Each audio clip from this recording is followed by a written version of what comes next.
ഒരു ചായക്കപ്പ് കാണാതായ കഥ. ഒരാൾക്ക് നഷ്ടപ്പെടുന്നത് ഒരു ചെറിയ ചായക്കപ്പ് ആയിരിക്കും. പക്ഷേ, ചില നഷ്ടങ്ങൾ ജീവിതം മുഴുവൻ നമ്മെ പിന്തുടരും. പുതുതലമുറയെ ചിരിപ്പിച്ചും ചിന്തിപ്പിച്ചും പോകുന്ന കഥ. വീട്ടുപേരിന് ശാന്തിനിവാസം എന്നാണ്. പക്ഷേ അതിനുള്ളിൽ ശാന്തി കിട്ടുന്നുണ്ടോ എന്നത് സംശയകരം. വൃദ്ധനായ ഗോപിനാഥൻ മാസ്റ്റർ, ഭാര്യയോടൊപ്പം കിടപ്പറയിലെ കൊച്ചുമേശയുടെ മേലിരുന്ന ചായക്കപ്പ് കാണാതായതിൽ വിഷമത്തിലാണ്. ചായക്കപ്പ് പോയി. ഞാൻ ഇതുവരെ ഉപയോഗിച്ചിരുന്ന അതേ കപ്പ്, 0.1987 ഇൽ ഞാൻ കൂറ്റനാട് സ്കൂളിൽ പ്രധാനാധ്യാപകനായപ്പോൾ സമ്മാനമായി കിട്ടിയത്.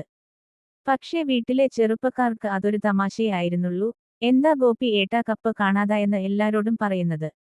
അച്ഛാ, ആമസോണിൽ നോക്കിയാൽ 99 രൂപക്ക് കിട്ടും അതേപോലത്തെ.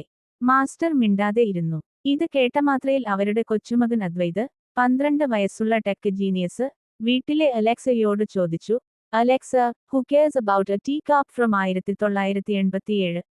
അലക്സ ഉത്തരം കൊടുത്തില്ല. പക്ഷേ അച്ഛന് അന്നേ രാത്രിയിൽ ഉറക്കം വന്നില്ല.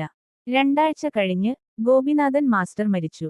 സാധാരണ മരണം. മരണശേഷം അവരുടെ പുസ്തകക്കളരിയിൽ നിന്ന് കിട്ടിയതാണ് അത്, ഒരു കുപ്പായത്തിൽ ബട്ടണിന്റെ നടുവിൽ സൂക്ഷിച്ചിരുന്ന പഴയ ചായക്കപ്പിന്റെ ഒറ്റ ടൂട്ട്. അതിനൊപ്പം ഒരു കുറിപ്പ്, ചായക്കപ്പ് അല്ല എനിക്ക് നഷ്ടപ്പെട്ടത്. ആ കാലഘട്ടമാണ്.